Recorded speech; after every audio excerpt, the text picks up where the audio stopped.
Back on another edition here of Inside Coverage. Very happy to be joined by a guy that just wrapped up a season with the Jacksonville Jaguars. He also did so with the big Walter Payton Man of the Year award winner logo, the big patch on his jersey down there in Jacksonville. Joining us now from Florida, it is Jaguars defensive lineman Arik Armstead. Good to see you, man. How are you? Good to see you, man, as well. It's been a little minute. It has been a minute. Last saw you, I'm trying to think, in New camp. Orleans last year. So the day after you won the Walter Payton Man of the Year award at NFL Honors. And I mentioned that patch. Like, what kind of cool honor was it to take the field every week this year with that on your shoulder? It was amazing to be honored in that way and be able to be distinct, I guess, in a sense, a lot of people ask for my jersey, but my jersey was a little different this year. And it's not something that you see on the field very often. There's only still active, only a few of us, maybe four. So yeah, it's definitely a huge honor and something that I take pride in wearing. And, when every time I suit up and go out there on that field and I see it on my jersey, and it's a cool experience. Did you ever have a moment this year where maybe you got flagged or maybe you got in somebody's face or maybe, I don't know, did you have a personal foul here or there where somebody said, come on, man, that's unbecoming? For sure. Definitely it saved me earlier in the season. I want to say maybe week one, I think. We were playing against Bryce Young and the Panthers, and I got a QB hit. I got to him, but it was, kind of questionable. I could have, possibly let off a little bit. But the ref, he knows, he knew my character. He knew my intent. And he was like, hey, Arik. I was like, my bad. I got you. My bad. Dude, you sacking or hitting Bryce Young. I'm allowed to say this. I'm not a big human as well. We've joked about this. You hitting Bryce Young almost doesn't seem unfair. Rather, it almost seems unfair. It's almost as if you're playing a different sport than Bryce Young. You know what I'm saying? Yeah, I been experiencing that for quite some time too. My mom actually growing up when I used to play football, especially in high school, and once I got good, my mom would literally tell me like, "Don't hurt them little kids out there." Like she would feel worse for the kids that I was playing against, rather than me at sometimes. But no, she would literally tell me like, "Arik, just don't hurt those kids out there," because it definitely was some lopsided matchups. I can see that. Bryce, by the way, balled out this year. Took his team to the postseason, and good for him. I'm happy for Bryce Young. It's not the biggest dude, and you are one of the biggest dudes. Talking to Arik Armstead here at the Jaguars. A week later, after watching Divisional Weekend from the couch, if you did even watch it, how do you process the season you guys had and the way it ended? I process it. I've been in, some situation like this before, losing, not knowing when your season's going to be over, and then it is over and you're shocked because the team you had and the ultimate goal is ending, with the Super Bowl win, and wanting that experience. But, also at the end of the day too, I'm a big football fan. And so like you want to be mad, you want to be upset, and then the game's on, and like you see it, and it's like, dang, that's some good football. I gotta tune in. I want to see what happens. And so, I watched a few of the games, and one thing, my takeaway was that lot of great teams this season, but I feel no one is extremely dominant. And on any given Sunday, I feel like any of these playoff teams can beat anybody. And that's kind of how I felt with our season. And, losing in the first round, it was like any given Sunday, we beat the Bills. Any given Sunday, they beat us too, which is what happened. And so That's just the way football breaks your heart at times. It's like you can't put a finger on why you didn't win necessarily. It just didn't go your way that day. But I think there's a lot of teams in this playoff that are, equal and great teams, but no one is, really jumping off as like extremely dominant. It's funny you say that because, going back to the schedule, you guys played everyone here. Obviously, you went to Denver. You dominated Denver. Your losses to the NFC West teams came before your bye, and after the bye, obviously, you guys were a better team. You were on a heater. You don't think the Seahawks and Rams are dominant teams or can be dominant teams? Because, Arik, honestly, I look at the NFC Championship game with the famous, all due respect to the teams left in the AFC. I look at that game in Seattle on Sunday. I'm like, that's kind of the Super Bowl a week early. Mm-hmm. Yeah. No, definitely great teams. But, when I'm looking at like back at history of dominance and teams that's like, man, it's just, they just overpower and it's like just too much for the entire league. You don't really see that. I personally don't really see that. We played against Seattle, great team. They beat us. They're built for the playoffs, run the football. Darnold doesn't turn the ball over. They take deep shots down the field off of their run game. Amazing, fast defense, playmakers on all three levels. And they're built the right way. Looking at the league this year, I think there was a lot of great teams.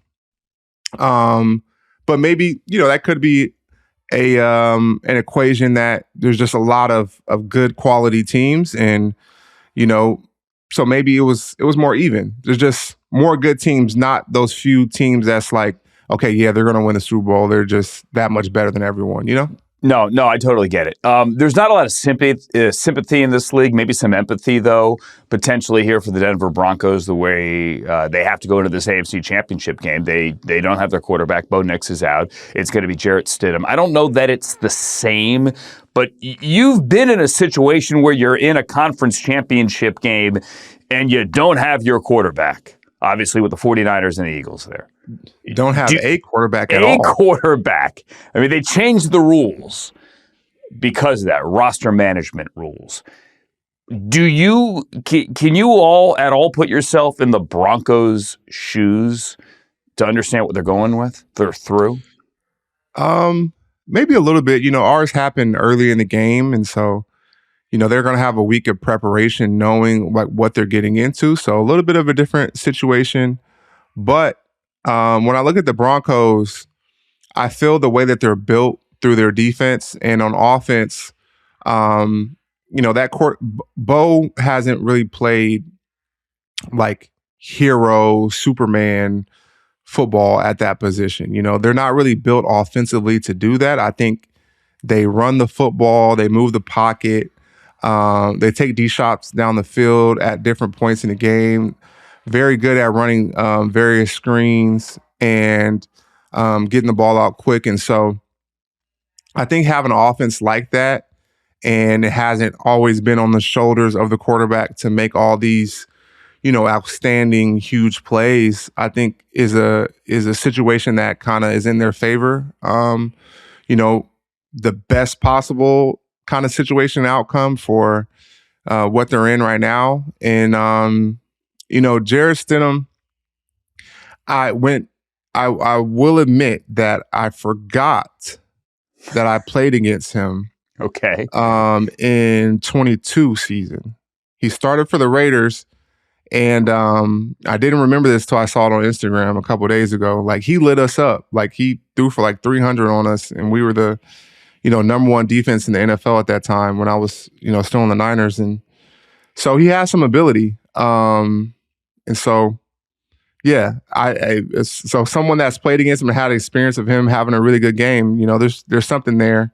So we'll see. Let's talk about your team, Arik Armstead. Let's talk about the Jaguars. The light went on after the bye. As I mentioned, you guys got on a heater. Trevor was playing his best football. Your defense clearly stepped up as well, kind of coming together. What's it going to take for this team? Now that you've got the taste of the postseason again, right? Now that Trevor seemingly has got his groove back and that him and Liam are on the same page, what's it going to take to go further next year? I think finding out, the game changes throughout the year. I think, once you get into the playoffs, things tighten up, a lot. And, us taking that next step is continuing that journey of, proving to yourself what you're capable of, going out there and doing it. It's going to take us being in that moment again and finding a way to execute and win a game like that to, turn over the belief in what you're capable of. But, we look at our season this year, look at some of the teams that we beat. We beat a lot of playoff teams. And, I think that being a first year together, there's going to be some tweaks. There's going to be some, okay, we did this way, but how can we improve in this area? And figuring that out is the journey that it's fun to be on. And so things are very promising. Things are looking to the future is a good spot to be. I had someone tell me recently that your team, as the season progressed, kind of took on the personality of your coach. I'm not saying that Liam told Logan Cook to threaten another man's life on the field, but that his swag, what a lot of people thought was awkwardness in his initial press conference, his swag, his attitude kind of permeated the entire building. For when people ask you, Arik, what's Liam Cohen like? What do you tell them? I'll say he's very approachable, a player's coach, someone that you could talk to and have a conversation with. And also too, I knew this kind of going into it, like how passionate, being a first timer at anything, like, and you have this dream of doing this at the highest level. Like being a head coach in the NFL is only 32 of them. And if that was your dream, like this is your first opportunity, you're going to go, balls to the wall. And with our same thing with our coordinators and our whole organization, like we had a lot of first timers. So bringing that energy, that fieriness, that something to prove, that chip on your shoulder, that edge, permeated through all of us. And, anytime you're trying to get something turned around and changed, it's going to take, it starts with the change of your mindset and your mentality. And I think he did a great job preparing us each and every week with that, especially. Anthony Campanelli, part of that as well. Is he going to be a head coach one day? I definitely think Camp has the makings of being a head coach one day. You know how the cycles kind of go. You put your name in the hat. You go through, those interviews and getting a couple interviews after being a coordinator for 1 year. That's pretty rare and unheard of. And so, Camp is definitely going to be a head coach one day. I can't wait to see it for him. He's an amazing person. Truly cares about the people that he's around. And he commands whatever he's doing. If Camp was if he was in the tech field, he would be commanding and leading that group. If he was in whatever spaces, if he was a firefighter, he'd probably be the first person, that everyone looked to in moments. And so he has that leadership and that ability to connect, be very intense and passionate and caring and loving all at the same time. And so I think he definitely has the makings of being a head coach. Is he the guy from the Hard Knocks video? Can he go? You saw that, right, with the Dolphins? Yeah. Can he go more than 20 seconds without cursing? No, he can't. We got to get the F-bomb counter on him for sure in one of our next meetings. We used to do that in my past. Every Kyle Shanahan team meeting the night before the game, Trent Williams would have a paper and he would start tallying the F-bombs. And so, yeah, we definitely got to get that with camp, too, because it'd be pretty crazy. Hold on. What was Kyle's record? Man, I kid you not. One time, it may have been a playoff game where, like, we were playing, like, a rival or someone that we had played, like, multiple times. And it was over, like, 130. 130? Yes. How long was this meeting? This one went a little long-winded because he likes to watch film, you know, and we used to have, you know, little over-unders. You know, you taking the over on the under and we would set it. I think we used to set it around like 50, the 50-ish range. One time he got to like 130. And Trent was the official keeper of Trent this was tally? the official scorecard. And no actual gambling, recreational purposes only, of course. Yeah, no, just a friendly, like, you know, over under, you know, not really gambling, just what you taking the over on the under on 63 F-bombs. Dude, this had to have been a Rams game, wasn't it? It might have been. Yeah. That sounds like it might have been. Either game. it was Rams, Cowboy. It was a division. It was a big game because he goes on deep dives. He'll be watching film from like we played against him like 9 years prior, or you know, he's going back into when the last time the Cowboys played the Niners in the 70s and 80s, and he's trying to paint the whole picture for game day. Yeah, he's unique. So too is Robert Salah, and obviously you played for him there. Let's unpack this now real quick. This year, you guys went up there, you beat them. You had a huge play at the end of the game, strip sack. And then Salah and Liam had their words after the game. Mm-hmm. Obviously, they didn't like, or Liam didn't like what Salah had said on the podium earlier in the week.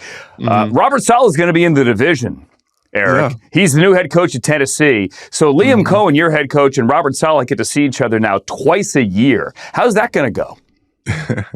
I think it's going to be cool. I think this offseason, you get to the owners' meetings, you know, they get around each other. It'll, you know, they can have some conversations. I definitely think they both respect each other a lot from my conversations with both of them. And so, yeah, I think it's going to be cool. Definitely extremely happy for Salah. You know, I was talking to him, you know, just supporting him and you know, really happy for him to be a head coach again. I think he's a, you know, amazing coach. And but yeah, in terms of the beef, I think they get to those NFL meetings and, you know, they see the mutual respect that one another have, and it'll be all good. So like squash it at the Sunday night, the Monday night cocktail party at the meetings, and that's it. I think they'll be good. I mean, they're gonna have to see each other. So yeah, twice a year, you're gonna be there. Let's talk to people about what you're doing. Obviously, you've got your podcast, you got the Third and Long, but as part of the Walter Payton Man of the Year family, you and the NFL got together and did something on their YouTube page now, which is this new series, which I think is really cool. It's called The Humanity Show. Mm-hmm. And you've done an episode with Larry Fitzgerald. You got one coming up with Bobby Wagner. It's about the community. It's about philanthropy. It's about giving back. Tell me about that, man. Yeah, it was an idea I had of, you know, I truly believe in getting into the community and doing work and inspiring people that way, but also shining a light on other people who are doing amazing work and being able to myself learn from them, but also record that and put it out to the public so people can be inspired as well. I think we have some special, amazing men in this league, and, you know, being able to learn from them has been awesome throughout the show, and be able to find different ways that I can have impact in my community. And that's what I hope viewers take and gain from viewing the show, is that, you know, you can create change as well too. You can be inspired from this and, you know, go in your community to create change. And so this is a show that is launching with the NFL, but something I want to continue to do for years and years is shining a light on amazing people who do the amazing work in our communities in various ways. I choose to have impact in education, but there's so many causes and areas of our society that need people to want them to see better and create change. And so that's what I love about the show, because I'm able to highlight those and also inspire people to want to do something similar and create change in their area. No, man, it's what we love about you as well. You are not just a slogan on a hoodie that everybody has to wear 1 or 2 weeks a year on the sideline, and you're not just a slogan on the back of a helmet or behind an end zone. Obviously, you're doing real work in the community. Walter Payton Man of the Year award or not, it is who you are. It is what drives you. It's what makes you. It's what makes you you. Arik Armstead, Mm-hmm. keep doing that, please. And congratulations on a great year there with the Jaguars. Hope you get some time off in the offseason. I appreciate you. Appreciate you for having me on the show. And it's always great to see you. Our journeys have crossed many years ago, my rookie year, or actually pre-draft. It was before the draft. You were at the network. Yeah, I was looking for that photo today for our producer, Madison, to try to put it up, and maybe we'll find it, and we'll stick it in there when we actually run this. I think I might have it on my phone, so I'll look forward to it, and if I find it, I can send it to you. But yeah, it's always great to see you, man. Likewise. Arik Armstead.